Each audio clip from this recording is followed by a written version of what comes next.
A very good morning to all the students.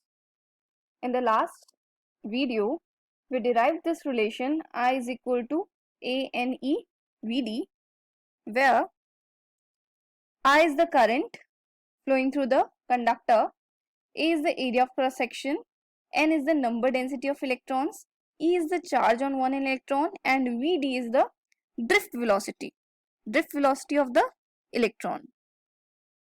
Now, I'll be using this relation. I told you that this relation is going to be very useful in future. This relation is also used in deriving Ohm's law. But before that, we need to learn what is Ohm's law. You have already studied it in your 10th standard as well.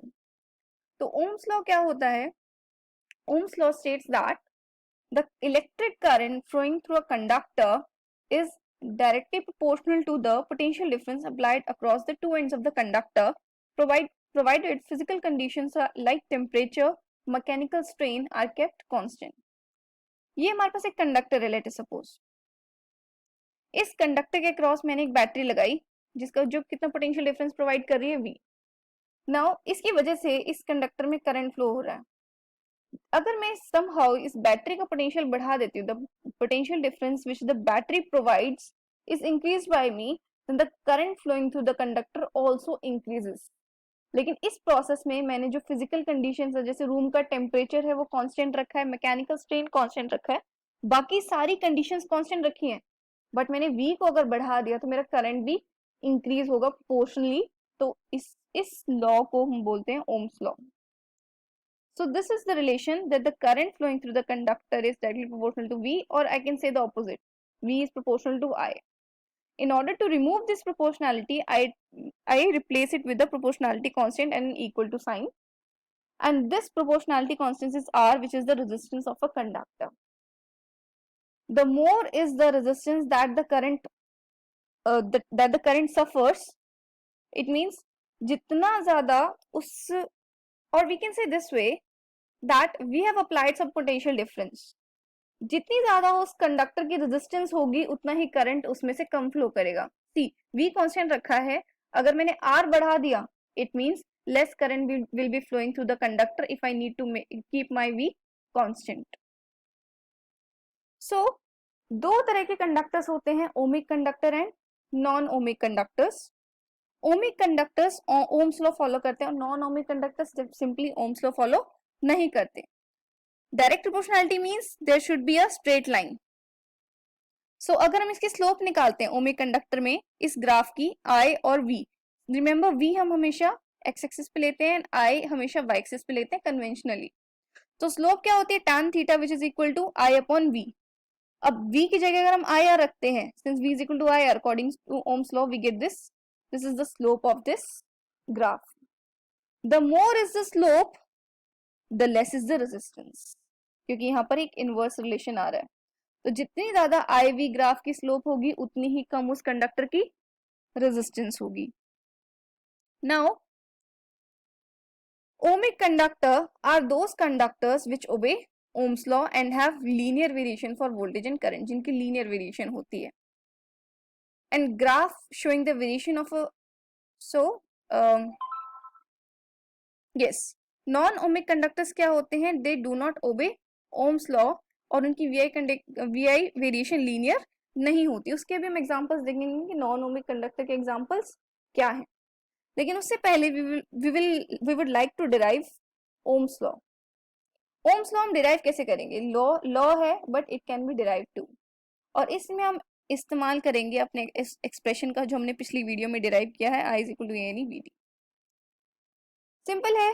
Drift velocity मैंने expression derive किया था, VD is equal to E tau by M. Let's put it in this. हमें क्या मिलेगा? I is equal to AN E square tau E upon M. Now मेरा जो conductor होता है उसके अंदर जो इलेक्ट्रिक फील्ड होती है, this is the electric field. This goes from, इसकी किस डायरेक्शन में होती है? पॉजिटिव से नेगेटिव की डायरेक्शन में होती है. तो इस केस में मैंने यहाँ पर हमारी इलेक्ट्रिक फील्ड कांस्टेंट होती है कंडक्टर के अंदर, so I can easily write E is equal to potential difference per unit length. Length L is the length of this conductor and इसके अक्रॉस मैंने कितना पोटेंशियल डिफरेंस अप्लाई किया है V. Since electric field is constant inside the conductor so I can easily write E is equal to V by L. तो अगर हम इसको इसमें रिप्लेस कर देते हैं we get the relation I is equal to ANE square tau upon M into V by L. तो मेरा I और V में एक रिलेशन आ गया और I और V का रिलेशन ही मुझे चाहिए था ओम्स लॉ निकालने के लिए. तो इसका मतलब V is equal to ML upon ANE square tau. अब ध्यान से देखो V is equal to IR भी होता है और V इज इक्वल टू ये रिलेशन मैंने डिराइव किया है. तो इसका मतलब ये जो ML upon ANE square tau आया है this is equal to resistance of the conductor. Now mass of electron constant है. This number density of that conductor will be constant. Number density of electrons in that conductor will be constant. Relaxation time temperature पे depend करता है. अगर हम temperature constant मान लेते हैं वो भी constant है. E is the charge on electron जो constant है. इसका मतलब resistance किस किस पे depend करती है? Length of the conductor and area of cross section of the conductor. Discuss करेंगे हम इसको भी डिटेल में. तो क्या हमने इससे ओम्स लॉ डिराइव कर दिया है? Yes, we have derived Ohm's law and this is a constant. अगर हम लेंथ और एरिया कंडक्टर का कांस्टेंट रखते हैं, टेम्परेचर कांस्टेंट रखते हैं तो हमारा टाउ भी कांस्टेंट रहेगा और बाकी सारी हमारी क्वांटिटीज कांस्टेंट है. इसका मतलब this capital R is a constant for a conductor of a given length and given cross sectional area and temperature. तो this is our Ohm's law that V is equal to IR. अब limitations क्या है Ohm's law की देखते हैं. Limitations basically यही है कि ये हमारे नॉन ओमिक कंडक्टर्स पे एप्लीकेबल नहीं है.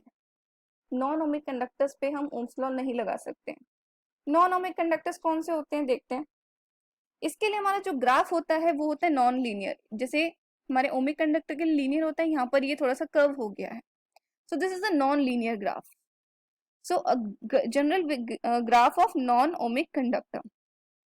अगर हम देखें कि गैलियम आर्सेनाइड एक तरह का सेमीकंडक्टर ही है, तो गैलियम आर्सेनाइड का ग्राफ कैसा होगा? ग्राफ कुछ इस तरीके से होता है. शुरुआत में तो लीनियर होता है and then it turns. So this is an example of a non ohmic conductor. You don't need to do it in detail, सिर्फ मैं एग्जांपल्स के तौर पे बता रही हूँ कि नॉन ओमिक कंडक्टर्स क्या क्या होते हैं. तो इससे हमें पता चलता है कि एक यूनिक वैल्यू ऑफ करंट पे you can have two different values of voltages. मतलब दो different values of voltages पे single value of current है जो कि ओमिक कंडक्टर की निशानी नहीं है. Now अगर हम देखें पीएन जंक्शन का ग्राफ कैसा होता है, ये हमारा जो सेमीकंडक्टर्स वाला चैप्टर आएगा लास्ट में उसमें हम स्टडी करेंगे ये ग्राफ. तो उसका ग्राफ इस तरीके से होता है. तो इसमें हमें साफ दिख रहा है this is not a linear variation. इसका मतलब सेमीकंडक्टर्स पीएन जंक्शंस जो होते हैं वो नॉन ओमिक कंडक्टर्स होते हैं. They conduct but they do not conduct in the they do not conduct the way as stated by Ohm's law. So this is all for today. Thank you.